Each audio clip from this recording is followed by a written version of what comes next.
ಎಲ್ರಿಗೂ ನಮಸ್ಕಾರ. ಸತ್ಯ ವೃತ್ತಾಂತಕ್ಕೆ ಸ್ವಾಗತ. ಮಂಗಳೂರು ಅಂದರೆ ನೆನಪಾಗೋದು ಮಂಗಳಾದೇವಿ. ಈ ಭಾಗದ ಅಧಿದೇವತೆ ಅಂತ ಸಹಸ್ರಾರು ವರ್ಷದಿಂದ ಜನ ದೇವಿಯ ಈ ಅವತಾರವನ್ನು ಭಕ್ತಿಯಿಂದ ಪೂಜಿಸ್ತಾರೆ.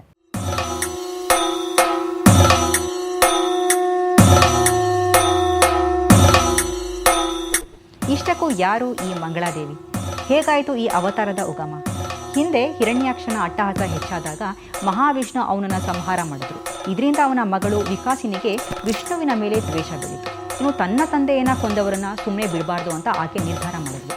ಹೇಗಾದರೂ ಮಾಡಿ ಶಿವನ ಒಲಿಸ್ಕೋಬೇಕು ಅಂತ ಉಪಾಯ ಮಾಡಿ ಮೋಸದಿಂದ ಪರಮೇಶ್ವರನ ಒಲಿಸ್ಕೊಂಡು ಅವನಿಂದ ಅಂಡಾಸುರ ಅನ್ನೋ ಮಗನನ್ನು ಪಡಿತಾಳೆ.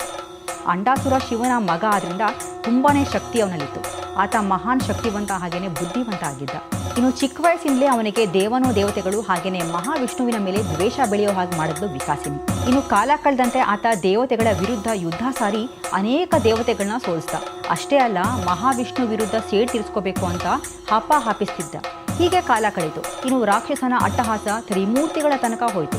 ದೇವಿಯನ್ನ ಬಿಟ್ಟರೆ ಬೇರೆ ಯಾರಿಂದಲೂ ಕೂಡ ಅವನನ್ನು ಸಂಹಾರ ಮಾಡೋಕ್ಕಾಗಲ್ಲ ಅನ್ನೋ ವಿಷಯ ಬ್ರಹ್ಮ ವಿಷ್ಣು ಮಹೇಶ್ವರರಿಗೆ ಆಗಲೇ ಗೊತ್ತಿತ್ತು. ಅದಕ್ಕಾಗಿ ಅವರು ಏನಾದರೂ ಮಾಡಿ ಆದಿಶಕ್ತಿ ಪ್ರತ್ಯಕ್ಷ ಆಗೋ ಹಾಗೆ ಮಾಡಬೇಕು ಅಂತ ನಿರ್ಧಾರವನ್ನು ಮಾಡ್ತಾರೆ. ಇನ್ನು ದೇವತೆಗಳು ಎಲ್ಲರೂ ಸೇರಿ ಪ್ರಾರ್ಥನೆ ಮಾಡಿದ್ರು. ಕೊನೆಗೂ ದೇವಿ ಪ್ರತ್ಯಕ್ಷ ಆಗ್ತಾರೆ. ಎಲ್ಲ ದೇವತೆಗಳು ಅವರವರ ಶಕ್ತಿನ ಸಂಪೂರ್ಣವಾಗಿ ದೇವಿಗೆ ಧಾರೆ ಎರೆದ್ರು. ಅಂಡಾಸುರನ ಸಂಹಾರ ಮಾಡುವಂಥ ಪ್ರಾರ್ಥನೆ ಮಾಡಿದ್ರು. ಅದರಂತೆ ದೇವಿ ನೀಚ ಅಸುರನ ಸಂಹಾರ ಮಾಡೋದಕ್ಕೆ ಹೋದರು.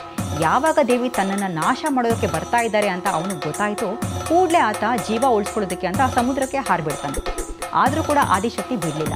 ರಕ್ತೇಶ್ವರಿ ರೂಪ ತಾಳಿ ಅವನನ್ನು ಸಂಹಾರ ಮಾಡ್ತಾರೆ.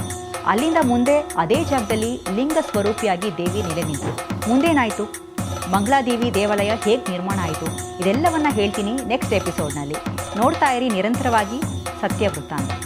ಇದೇ ರೀತಿಯ ಇನ್ನಷ್ಟು ಮೈಥಾಲಜಿಕಲ್ ಹಾಗೆಯೇ ಹಿಸ್ಟಾರಿಕಲ್ ಫ್ಯಾಕ್ಟ್ಸ್ಗಳಿಗಾಗಿ ನೋಡ್ತಾ ಇರಿ ಸತ್ಯ ವೃತ್ತಾಂತ.